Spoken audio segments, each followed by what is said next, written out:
Cinderella is the name of this piece. I'm Tudi Wilson. This is a poem about my relationship with my father. His name is Willie. You'll understand why I said that when I say the first line. Just because the last three letters of your first name spell lie doesn't mean you have to live up to it. Call it a phase and say you're going through it. See, I never got to be the little princess, even though I made you king. And I would stop time to prove I was loyal. Like you were the Coke, Crown Royal or Domino's in that blue box of Hoya, playing cards, drinking hard, pissing on his shoes and throwing green clues that folded. From that, my insecurity molded, making me believe that I have nothing to offer but service when you had no other. That means the person was worthless. Because really, you could care less. Because that emotion shit, oh, that was for the birds. He was free with his money, but tight with his words, buying what actions didn't say or time didn't prove. So I found love in food, movies, music, books, theater, poetry, and TV because I needed things that spoke to me.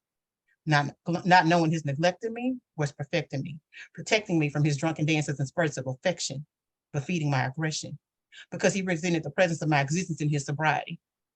He had to be the president of Drunken Society because Crown and Coke stayed at home more than we did, like they were the kids and we were the misfits.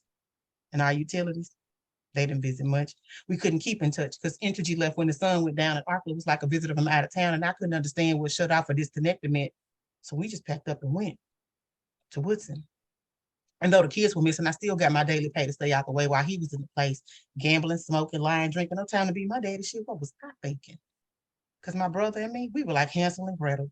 Too young to see that mama wasn't the witch you made her out to be, but you were the bees swarming the trees that stung our cries and defined the hard times.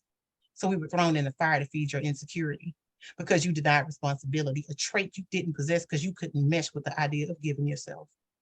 So hating you became my position because our personalities collided like cataclysms, like the CD versus the album, like the apple and atom, like pimps and madams we both want to control. And neither one wants to fold like clothes, turn like a channel, or hide like a helpless animal. And I feel I was born to fight you just to prove that I knew how. And for so long, I wore this dark cloud that shadowed my self-esteem. I would escape my need for me to be accepted by you. See, this is some shit I thought I could get or sweep under a rug, but I became an addict of this grudge and I quit cracking just to come back not having dealt with my issues. Just to learn that changing venues doesn't make it better. I'm deferring my pleas and screaming out letters, cheering for a team that I could give a damn if it wins or loses, because this is a fight that abuses my sanity. Knowing he refused to father me, but I had to be his daughter, seeing what bothers me is, damn it, daddy, I feel you should be punished, but I can't decide your fate. Nor rewind the tape to the days where I was innocent or naive enough to actually expect love to come from you. And maybe because I'm a girl, I should like perfume and pearls and not numbers and twos, so I would play the fool for you to notice me. And you look me in my face and not even speak. But who knew that Puss in Boots will fight the hands that seek you and spite the ones that need you, right? So he was supposed to be buried with the sex because it was only one night. But that night resulted in another marriage and another family. But damn, daddy, what about me?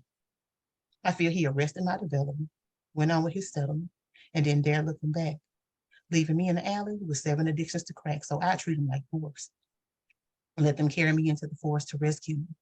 Let me sleep, wait for my prince to creep, kiss me deep, and let me be Cinderella. Powerful. Absolutely beautiful. Every time I do this, I end